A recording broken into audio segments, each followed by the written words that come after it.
आणि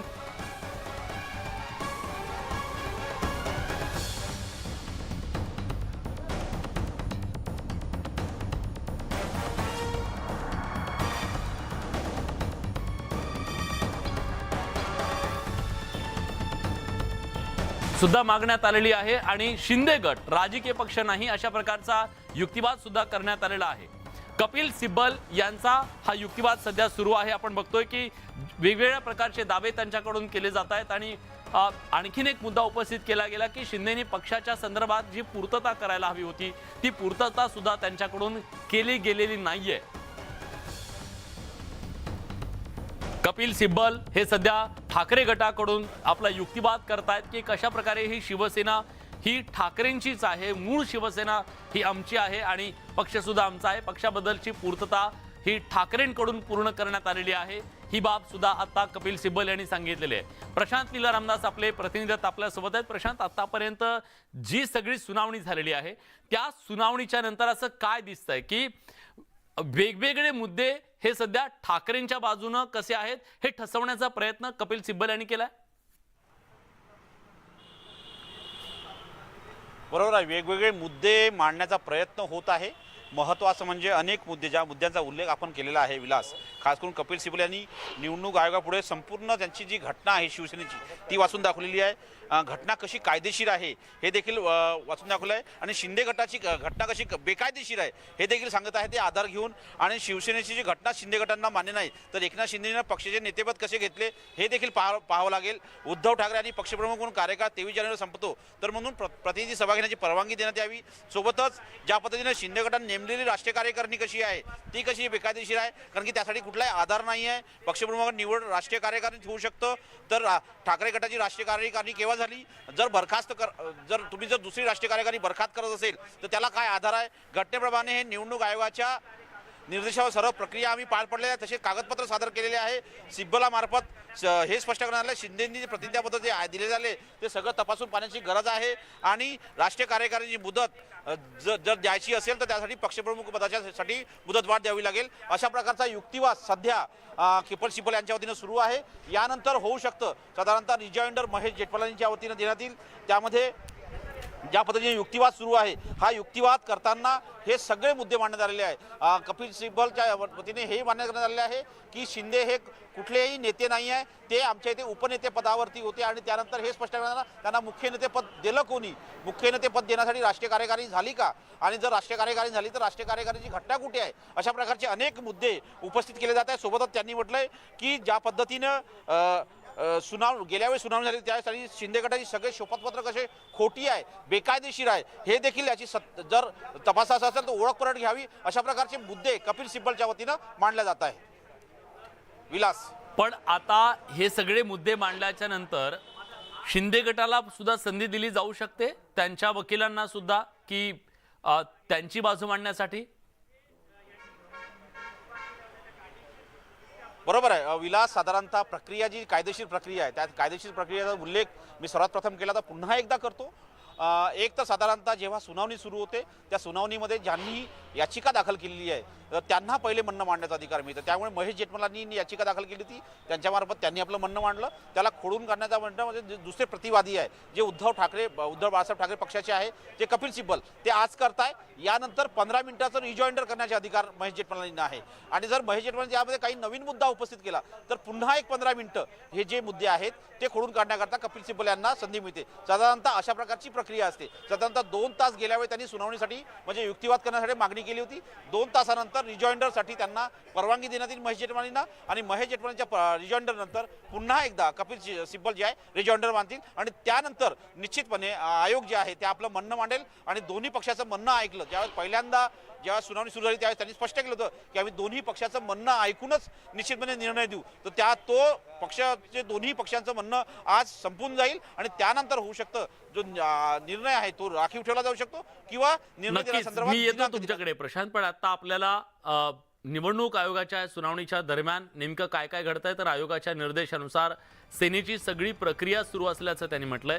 सर्व प्रक्रिया निर्देशानुसार झाल्याचंही कपिल सिब्बल यांनी आज दावा करतायत ते कपिल सिब्बल यांच्या या युक्तिवादातले वेगवेगळे मुद्दे आपण बघतोय. ठाकरे गटाची राष्ट्रीय कार्यकारिणी बरखास्त होऊ शकत नाही असं सुद्धा त्यांनी सांगितलेलं आहे. निवडणूक आयोगाच्या निर्देशानुसार हे सगळं झालेलं आहे. एकतर पक्षामध्ये फूट नाही आणि दुसरं त्यांनी सांगितलेलं आहे की बाळासाहेबांची शिवसेना हा जो पक्ष आहे तो पक्ष नाहीये हे सुद्धा त्यांनी सांगितलेलं आहे.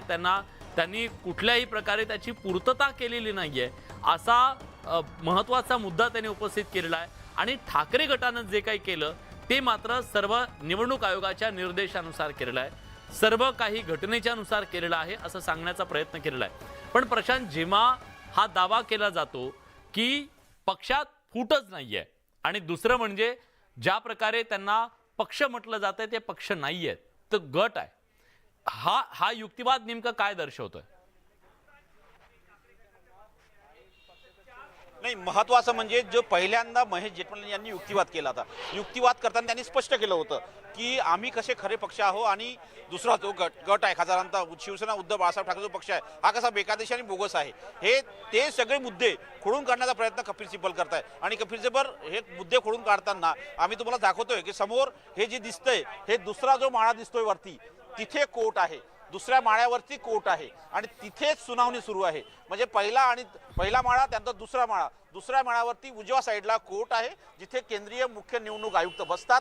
तिथेच हे कोर्ट आहे, तिथेच एक लीगल पॅनल बसलाय आणि त्यांच्या पुढे ही सुनावणी सुरू आहे. आणि या सुनावणी जर बघितलं आपण, महत्वाचं म्हणजे यामध्ये हे स्पष्ट आहे की जे दावे केले जात आहे, दावे करताना पुरावे बघितले जातात, त्यामध्ये सत्यता बघितली जाते आणि त्याला खरंच केंद्रीय निवडणूक आयोगाची मान्यता काय आहे.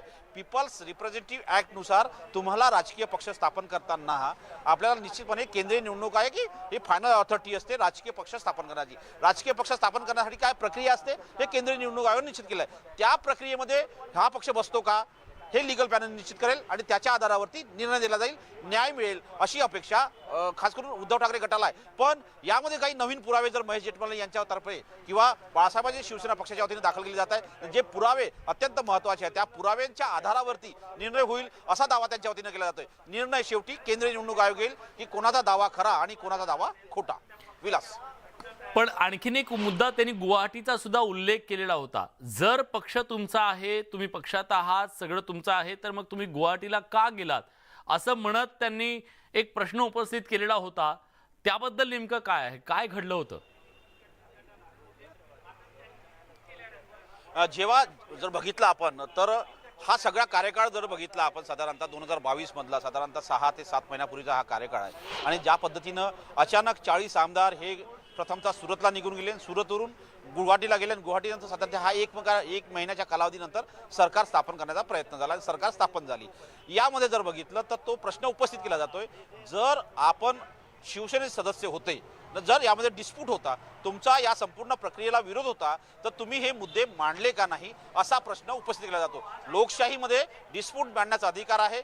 त्यावरती त्यांनी स्पष्ट केलेलं आहे की जर तुम्हाला मुंबईच्या शिवसेना पक्षप्रमुख याच्यावरती अडचण होती तर तुम्ही ठाण्याच्या याच्यात जाऊन मांडलं असतं आणि मांडताना स्पष्ट केलं असतं की आम्हाला या गोष्टींचा विरोध आहे. पण असं त्यांनी न करता ते पळून गेलेलं आहे असा दावा कपिल सिब्बल यांच्या वतीनं केला जात आहे. पळून जात आहे याचा अर्थ शिवसेनेशी ते बांधील नाही आहे हे निश्चित होत आहे. त्यामुळे ते दावा करू शकत नाही शिवसेनेची की आम्ही खरी शिवसेना आहे असा दावा करू शकत नाही. अशा प्रकारचा दावा कपिल सिब्बल यांनी केला आहे. या दावाला निश्चितपणे रिजॉर्डच्या माध्यमातून खोडून काढण्याचा प्रयत्न महेश जेठमलानी करतील. पण या घडीला की हे शिवसैनिकच नाही आहे, ही खरी शिवसेना नाही आहे, हा तरी कुठला तरी एक वेगळा गट आहे ज्याला काही संबंध नाही आहे शिवसेनेचा, असं पटवून देण्याचा प्रयत्न कपिल सिब्बल करत आहे. विलास, नक्कीच. आता कपिल सिब्बल यांनी हे वेगवेगळे मुद्दे उपस्थित केलेले आहेत. त्यांनी गुवाहाटीचा सुद्धा उल्लेख केलेला आहे आणि आयोगाच्या निर्देशानुसार सेनेची सगळी प्रक्रिया झालेली आहे, सर्व प्रक्रिया निर्देशानुसार झालेल्या आहेत असं सांगितलेलं आहे. पण एक मुद्दा आला जो सातत्यानं ठाकरे गटाकडून मांडला जात होता, तो म्हणजे प्रतिनिधी सभा आणि त्याचबरोबर राष्ट्रीय कार्यकारिणीची बैठक, जी की आता उद्धव ठाकरेंच्या पक्षप्रमुख पदाची सध्याची काही दिवसांइतकीच त्यांच्याकडे दिवस आहेत आणि त्यानंतर त्यांचा तो कार्यकाळ संपणार आहे. त्यामुळे एकतर निवडणूक घ्या किंवा त्याच्यामध्ये वाढ करा अशा प्रकारची मागणी करण्यात आलेली आहे. त्याच्याबद्दलचा निर्णय सुद्धा आज दिला जाऊ शकतो. नाही, महत्वाचं म्हणजे ज्या पद्धतीनं ॲडव्होकेट राज पाटील सांगत होते आपल्याला की जो मुद्दा ऑलरेडी पेंडिंग आहे, ज्या मुद्द्यावरती वाद आहे, तर त्यामुळे जोपर्यंत त्या मुद्द्याचा निर्णय होत नाही तोपर्यंत कुठली नवीन परवानगी मिळेल की नाही याचा शाश्वत आहे. पण केंद्रीय निवडणूक आयोग आपल्या अधिकारात निर्णय घेऊ शकतात. तो निर्णय कसा घेऊ शकतात की पक्षप्रमुखासाठी त्यांना परवानगी मिळाली तर त्यांना खरी शिवसेनेची मान्यता मिळेल. त्यामुळे ते देतात की नाही यावर प्रश्नचिन्ह आहे. दुसरा, जर त्यांना कार्यकाळ वाढवण्याची परवानगी देण्यात आली तरी त्यांना मान्यता मिळेल. त्यामुळे अतिशय हा क्लिष्ट मुद्दा आहे. कायदेशीर तरतुदी ज्या असतील त्याच्या आधारावरती केंद्रीय निवडणूक आयोग परवानगी देईल, त्यांना परवानगी देईल. पण विलास, परवानगी जर मिळाली तर निश्चितपणे विजय हा उद्धव बाळासाहेब ठाकरे पक्षाचा होईल असं मानलं जातं. विलास, पण आणखीन एक त्याच्यामध्ये आहे की ज्या प्रकारे प्रतिनिधी सभा त्याचं बहुमत जे पक्ष चालवते, म्हणजे पक्ष प्रतिनिधी सभा चालवते, पक्ष विधिमंडळातले सदस्य किंवा लोकसभेतले सदस्य चालवत नाहीत. त्यामुळे प्रतिनिधी सभा जी पक्ष चालवते ती आमच्या सोबत आहे. त्यामुळे पक्ष जो मूळ पक्ष आम्ही आहोत हा जो दावा केला जातोय, त्यामुळे प्रतिनिधी सभेमधलं बहुमत हे ठाकरे गटासाठी अतिशय महत्त्वाचं ठरू शकतं इथं. बरोबर आहे. प्रतिनिधी सभेचं जे बहुमत आहे 271 पैकी 170 सदस्य प्रतिनिधी सभेचे. मी येतो तुमच्याकडे. एक महत्त्वाची अपडेट आपल्यापर्यंत पोहोचली आहे. कपिल सिब्बल यांनी युक्तिवाद करताना एक गोष्ट सांगितलेली आहे आता निवडणूक आयोगाच्या समोर की शिंदे गटाच्या याचिकेमध्ये अनेक खोटी विधानं करण्यात आली आहेत. कागदपत्रांचा उल्लेख तर त्यांनी आधीच केलेला आहे. अनेक कागदपत्रांच्या मधली कमतरता तर आहे हे त्यांनी सांगितलंच होतं, पण त्याचबरोबर आता त्यांनी काही खोटी विधानं केल्याचा दावा सुद्धा करण्यात आलेला आहे. त्यामुळे शिंदे गटाचे विविध मुद्दे खोडून काढताना कपिल सिब्बल यांनी शिंदे गटाला आरोपीच्या पिंजऱ्यात उभं केलेलं आहे. आधी जिल्हाध्यक्षांचा मुद्दा त्यांनी उपस्थित केला. ज्यांच्याकडे जिल्हाध्यक्षपद नाही अशा लोकांना सुद्धा जिल्हाध्यक्षपद म्हणून दाखवलं गेलं, ते जिल्हाध्यक्ष असल्याचं सांगितलं गेलं. दुसरं, कागदपत्रांची पूर्तता जवळपास 22 पेक्षा जास्त जिल्हाध्यक्षांची प्रतिज्ञापत्रच नाही आहेत याच्यावर सुद्धा त्यांनी बोट ठेवलेलं होतं. आणि आता कपिल सिब्बल यांनी युक्तिवाद करताना सांगितलेलं आहे की शिंदे गटाकडून काही खोटी विधानं सुद्धा करण्यात आलेली आहेत. त्यामुळे ही कुठली खोटी विधानं आहेत त्याचा उलगडा होईल. पण प्रशांत, तुम्ही पूर्ण करा तुम्ही जे सांगत होता ते.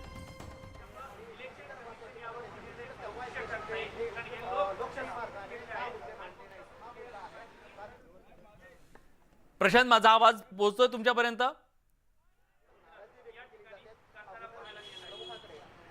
हा विलास बोला. हा, ज्या प्रकारे प्रतिनिधी सभेचं बहुमत आमच्याकडे आहे असं सांगितलेलं आहे आणि आहे ते किती महत्त्वाचं ठरू शकतं ठाकरे गटासाठी? कारण प्रतिनिधी सभा पक्ष चालवते हा मुद्दा त्यांनी उपस्थित केला.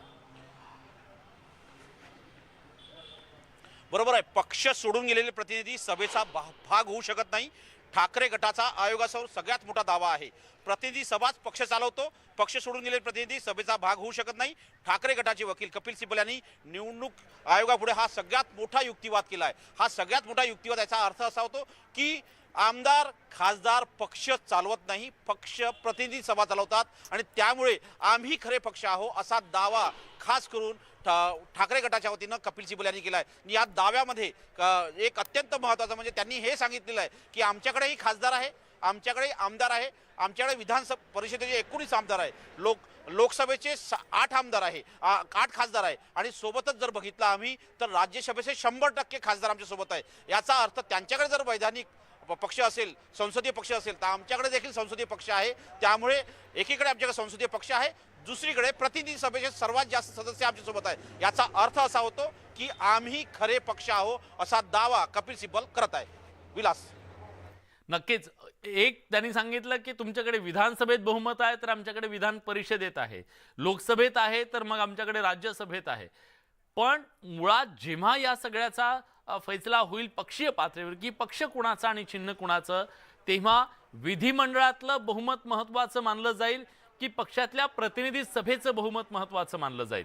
म्हणजे आतापर्यंतचे निकाल काय सांगतायत? इतिहासात नेमकं काय घडलेलं आहे? नाही, जर बघितलं आतापर्यंत ज्या पद्धतीने युक्तिवाद होतोय, आपल्या युक्तिवाद पाहिला तर त्यांनी जसं म्हटलं विधिमंडळाचे सदस्य आमची संख्या आहे अधिक. ठाकरे गटांचा दावा जो आहे आमदार खासदार मोजाचे असतील ते विधानसभा, विधान परिषद, लोकसभा, राज्यसभा असे मोजा. विधिमंडळ आणि संसदेत आमची संख्या अधिक आहे हा जो दावा ते करताय तर ठाकरे गटाने म्हटलं की आमच्याकडे तेवढीच संख्या आहे, ते जर तुम्ही मोजत असाल तर मोजून दाखवा. बंडखोर आदेश काढूनही शिवसेनेच्या 2 बैठकीला ते उपस्थित राहिले नाही आहे. हे सगळे जे आमदार म्हणतात ज्यांच्या विरोधात अपात्रतेची सगळ्यात कारवाई सुरू आहे सुप्रीम कोर्टात, ते आमदार आमच्यासोबत उपस्थित राहिले. त्यांना 2दा आम्ही नोटीस दिलेली आहे. आम्ही सगळी लोकशाहीची प्रक्रिया पार पडलेली आहे असंही ते म्हणतात. आणि त्यांनी हे स्पष्ट केले आहे की एक दिवस आधी प्रतिनिधी सभा घेतल्याचा त्यांनी आरोप केला आहे की एक म्हणजे निवडून येण्याच्या म्हणजे मुख्य नेता होण्याच्या पूर्वी एक दिवशी पूर्वी प्रतिनिधी सभा घेतली जाते, अशी प्रक्रिया लोकशाहीत नसते असा दावा कपिल सिब्बल यांनी केला आहे। विलास, याचा अर्थ असा होतो की आतापर्यंत बेकायदेशीर बोगस असे दावे केले जात होते, ते सगळे दावे निश्चितपणे या पुराव्यांच्या आधारावर खोडून काढण्याचा प्रयत्न कपिल सिब्बल करत आहे। विलास, पण त्यांनी हे सुद्धा सांगितलं कागदपत्रांमधली पूर्तता पूर्ण झालेली नाहीये, अनेक त्याच्यातल्या त्रुटी आहेत कागदपत्रांच्या मधल्या सुद्धा, आणि त्याचबरोबर त्यांनी हे सुद्धा सांगितले की काही खोटी स्टेटमेंट सुद्धा करण्यात आलेली आहेत। नेमक्या कुठल्या मुद्द्यांकडे त्यांनी लक्ष वेधलं, कुठली अशी स्टेटमेंट्स आहेत, त्याचा काही उलगडा होऊ शकलाय? नाही, ज्या पद्धतीने माहिती मिळते त्यांनी म्हटलंय की एका दिवसापूर्वी प्रतिनिधी सभा घेतली, हे कधीही कुठल्याही राज्य पक्षाच्या घटनेला असं होत नाही। प्रतिनिधी सभेसाठी पूर्वी नोटीस द्यावी लागतात आणि नोटीस घेऊन सभा घेतली जाते, तसं झालेलं नाही आहे। त्यांनी पहिला हा मुद्दा सांगितला आहे। घटना संदर्भात आम्हाला जे केंद्रीय निवडणूक आयोगाने परवानगी दिली होती त्याच्या आधारे आम्ही आमची राज्यघटना त्यांची पक्षाची घटना स्थापन केली आहे। ती घटना यांनी कधी परवानगी घेतली का? मान्य नाही आहे। यावरती त्या संदर्भात केंद्रीय निवडणूक आयोगाने कुठली परवानगी दिली का? नाही। हे अतिशय महत्त्वाचं आहे की त्या शिंदे गटाला केंद्रीय निवडणूक आयोगाने कुठली परवानगी दिली का? नाही। त्या तुलनेत यांच्याकडे आमच्याकडे परवानगी आहे असं मूळ शिवसेनेचा दावा आहे। म्हणजे शिवसेना उद्धव बाळासाहेब ठाकरे पक्षाचा दावा आहे की हे सगळ्या घडामोडी, या सगळ्या ज्या गोष्टी झालेल्या आहे, हा अतिशय या एका प्रकारे फूट पाडण्याचा जो उल्लेख केला जातोय, फूट हे पाडल्या गेलेली आहे आणि या संदर्भात सध्या सुप्रीम कोर्टात सुनावणी सुरू आहे। त्यामुळे फूट पाडल्यानंतर जर गट वेगळा होत असेल तर त्याला वेगळ्या एखाद्या पक्षात समावेश व्हावा लागते, हे समाविष्ट होऊन त्याला वेगळी मान्यता दिला जात नाही असेही कायदा सांगतोय आणि त्या कायद्याचा उल्लेख कपिल सिब्बल करत आहेत। विलास, प्रशांत, जर असं आपण मानलं काही काळासाठी, समजा निकाल काय येईल आपल्याला माहित नाहीये, या बाजूनी किंवा त्या बाजूनी येऊ शकतो, आपण जर तर हायपोथेटिकल बोलतोय, जर समजा हा निकाल ठाकरे गटाच्या बाजूने गेला तर मग शिंदे गटाच्या समोर काय पर्याय राहू शकतात? मग त्यांना दुसऱ्या पक्षात जावं लागू शकतं की स्वतःचा एक वेगळा पक्ष त्यांना नव्यानं काढावा लागेल? काय पर्याय, काय तज्ञ काय सांगतायत? महत्त्वाचं म्हणजे जर बघितलं तर आता दुसऱ्या पक्षात सामील होण्याकरता संधी आता शिंदे गटाला नाही, कारण की त्यांनी जी मुदत असते सामील होण्याकरता, जो कायदा सांगतो आपल्याला पक्षांतर कायदा, त्या कायद्यानुसार एक मुदत दिलेली असते, ती मुदत केव्हाची संपलेली आहे, त्यामुळे ती संधी त्यांच्याकडे नसेल। दुसरं, जर आज ते ठाकरे गट जिंकलं तर त्यांना वेगळा पक्ष म्हणून मान्यता द्यायची का? तसंही होऊ शकत नाही, कारण की पक्षांतर कायद्यामध्ये तसा नियम नाही आहे। त्यामुळे आता एक मोठी असं म्हणता येईल की एक भयंकर अशा प्रकारची या कायद्यामध्ये स्पष्टता येण्याची गरज आहे। ती कायदा तो स्पष्टपणे केंद्रीय निवडणूक आयोग सांगू शकते की ज्या तरतुदी आहे पीपल्स सेक्रेटरी ऍक्ट आणि पक्षांतर कायद्याअंतर्गत, ते कायदा काय सांगतो, त्या कायद्याच्या तरतुदीनुसार जेव्हा केंद्रीय निवडणूक आयोगाचं लीगल पॅनल बसलेलं असेल ते निश्चितपणे सांगेल आपल्याला। विलास, नक्कीच प्रतिनिधी सभा आमच्या बाजूने असल्याचा दावा हा ठाकरे गटाकडून सातत्याने केला जातोय। कपिल सिब्बल यांनी युक्तिवाद करताना जो युक्तिवाद आधी शिंदे गटाकडून करण्यात आलेला होता की विधानसभा आणि लोकसभेतल्या खासदारांची बहुमत हे आमच्या बाजूने आहे, त्यामुळे आम्ही खरे शिवसैनिक आणि आमची खरी शिवसेना हा दावा केला जात होता, पण त्यांच्या या दाव्याला खोडून काढण्यासाठी प्रतिनिधी सभेतलं बहुमत समोर करण्यात आलेलं आहे आणि प्रतिनिधी सभा ही पक्ष चालवते, एखाद्या विधिमंडळातले आमदार किंवा खासदार नाही, जे सोडून गेले ते प्रतिनिधी सभा चालवत नाहीत असं म्हणत त्यांनी एक प्रकारे हा त्यांचा जो बहुमताचा मुद्दा होता तो खोडून काढलेला आहे।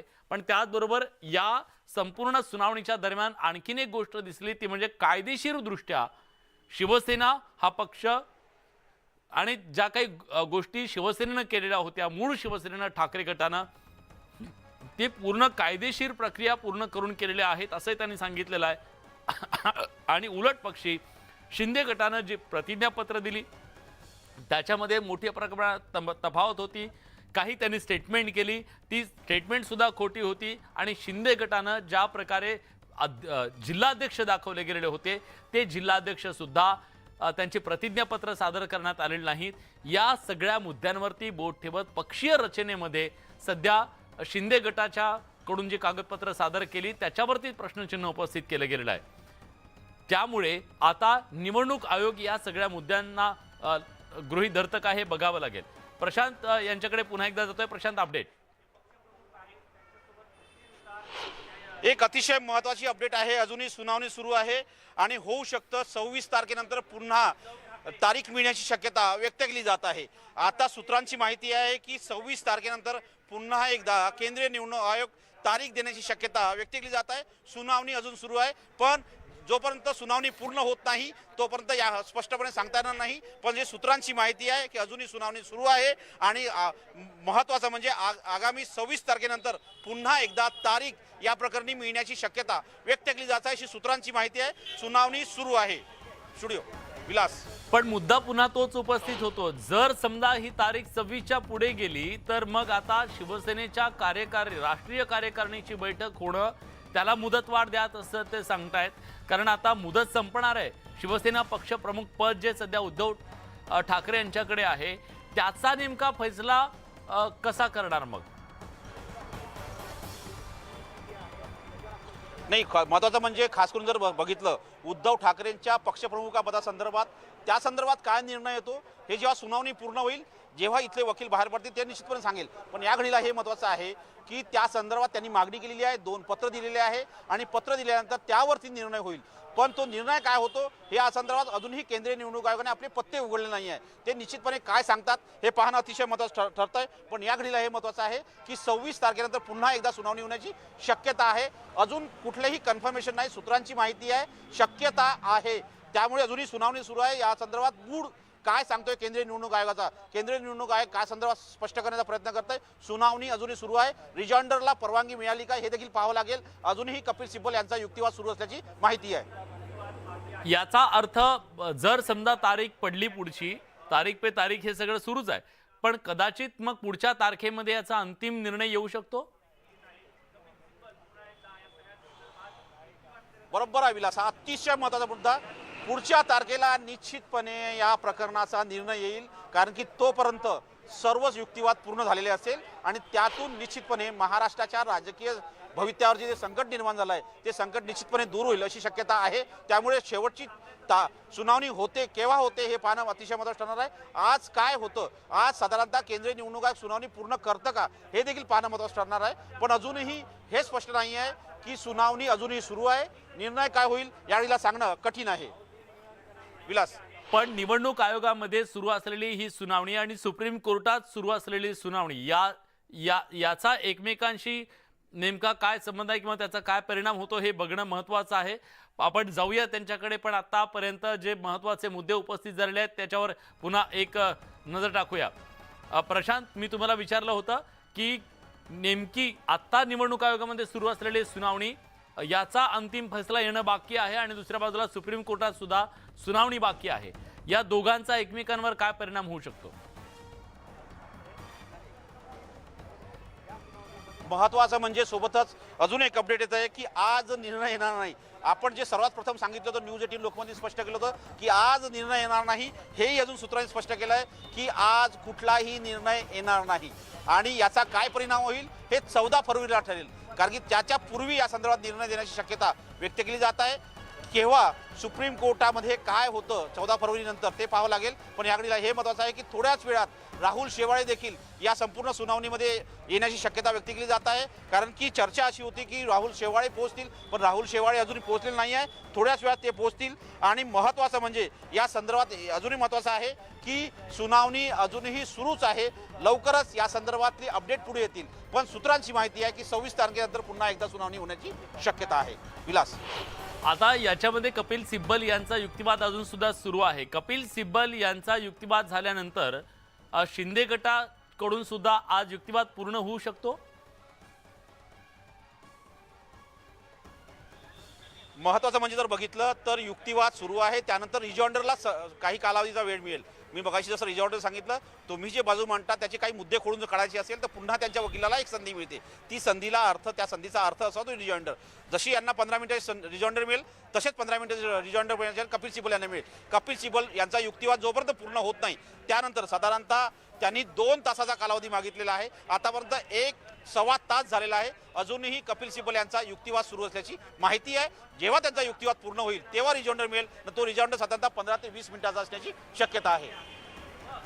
नक्कीच ज्या प्रकारे आता एक मागणी अशी सुद्धा करण्यात आली प्रशांत की जी कागदपत्र सादर केली त्या कागदपत्रांमध्ये मोठ्या प्रमाणामध्ये त्रुटी आहेत आणि विसंगती सुद्धा आहे असं सांगण्यात आलं।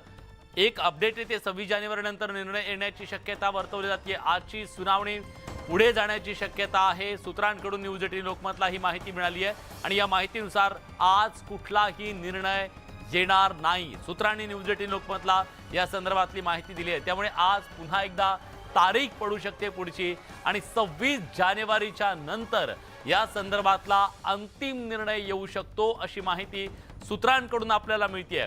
पण आज कदाचित दोन्ही बाजूंचे युक्तिवाद हे पूर्ण केले जाऊ शकतात असंही कळतंय। कपिल सिब्बल यांनी 2 ते 2.5 तास आम्हाला युक्तिवाद करण्याची संधी मिळावी अशी विनंती गेल्या सुनावणीच्या वेळी निवडणूक आयोगाकडे केलेली होती। तो युक्तिवाद आज पूर्ण होतोय आणि त्यानंतर रिजॉइंडेड सुद्धा मिळू शकतो। अजून किती वेळ युक्तिवाद केला जाईल हा सवाल आयोगानं सिब्बल यांना विचारलेला आहे। कपिल सिब्बल यांचा युक्तिवाद गेल्या 1.25 तासापासून चाललेला आहे। अजून किती वेळ हा युक्तिवाद चालणार असा सवाल आयोगानं कपिल सिब्बल यांना विचारलेला आहे। त्यामुळे आता कपिल सिब्बल नेमकं काय सांगतात हे पाहावं लागेल, कारण निवडणूक आयोगाला हे सुचवायचं आहे की तुम्हाला बराच वेळ युक्तिवादासाठी दिलेला आहे आणि अजून तुम्हाला किती वेळ लागणार आहे। कदाचित निवडणूक आयोगाच्या मनात असं असू शकतं की तुमचा जर युक्तिवाद संपला तर आम्ही निर्णयापर्यंत पोहोचतोय वगैरे। प्रशांत, निवडणूक आयोगानं कपिल सिब्बल यांना विचारलंय की तुम्हाला अजून किती वेळ लागू शकतो, याचा अर्थ काय? नाही विलास, साधारणतः 2 ते 2.25 तासाचा कालावधी गेल्या वेळीच कपिल सिब्बल यांनी मागितला होता की आम्हाला आमचा युक्तिवाद करण्याकरता 2 ते 2.25 तासाचा कालावधी बी हवा। पण 1.5 तास झालेला आहे। 1.5 तासानंतर त्यांना प्रश्न विचारण्यात आला आहे। केंद्रीय निवडणूक आयोगाने म्हटलं आहे की आपल्याला अजून किती वेळ युक्तिवाद करायचा आहे, त्याच्या आधारावर आम्ही रिजॉइंडरला किती वेळ द्यायचा हे निश्चित करू, अशा प्रकारची प्रक्रिया आहे आणि त्या प्रक्रियेनंतरच हा प्रश्न विचारण्यात आलेला आहे। कपिल सिब्बल असं म्हणाले की अजून काही मुद्दे मांडायचे आहेत। कपिल सिब्बल असं म्हणतात की अजून काही मुद्दे मांडायचे आहेत, त्यामुळे पुढचे आणखी काही मिनिटं, कदाचित अर्धा तास सुद्धा लागू शकतो आणि कपिल सिब्बल तितका वेळ घेऊ शकतात। याचा अर्थ निवडणूक आयोगाला युक्तिवादाची सगळी प्रक्रिया आज पूर्ण करायची असं म्हणायचं। केंद्रीय निवडणूक आयोगाचा प्रयत्न आहे की लवकरात लवकर ही प्रक्रिया पूर्ण करायची। त्यासाठीच केंद्रीय निवडणूक आयोग विचारत आहे की अजून तुम्हाला किती कालावधीचा वेळ आहे। त्याच्या आधारावरती त्यांना सांगितलं की आम्हाला साधारणतः 30 ते 35 मिनिटं अजून युक्तिवाद करण्यासाठी द्यावा असं कपिल सिब्बलने उत्तर दिलेलं आहे। आणि त्यानंतर होऊ शकतं की रिजॉइंडरला याला रिजॉइंडर करण्याची परवानगी मिळेल आणि रिजॉइंडरच्या माध्यमातून कुठेतरी निर्णय होण्याची शक्यता आहे। निर्णय हा राखून ठेवला जातो का हे पाहणं महत्त्वाचं ठरणार आहे। पण 26 तारखेनंतर पुन्हा एकदा सुनावणी होण्याची शक्यता देखील व्यक्त केली जात आहे। नक्कीच, पण एक प्रश्न असा सुद्धा आहे की सातत्यानं ठाकरे गटाकडून हा मुद्दा उपस्थित केला गेला कपिल सिब्बल यांनी की ज्या प्रकारची कागदपत्र आतापर्यंत सादर केले गेले आहेत त्याच्यामध्ये खूप मोठ्या प्रमाणात विसंगती आहे, अनेक त्रुटी आहेत त्याच्यामध्ये। ही कागदपत्र तपासली जाऊ शकतात? इतकी लाखोंच्या संख्येने जी कागदपत्र दिलेली आहेत त्याची पडताळणी होऊ शकते?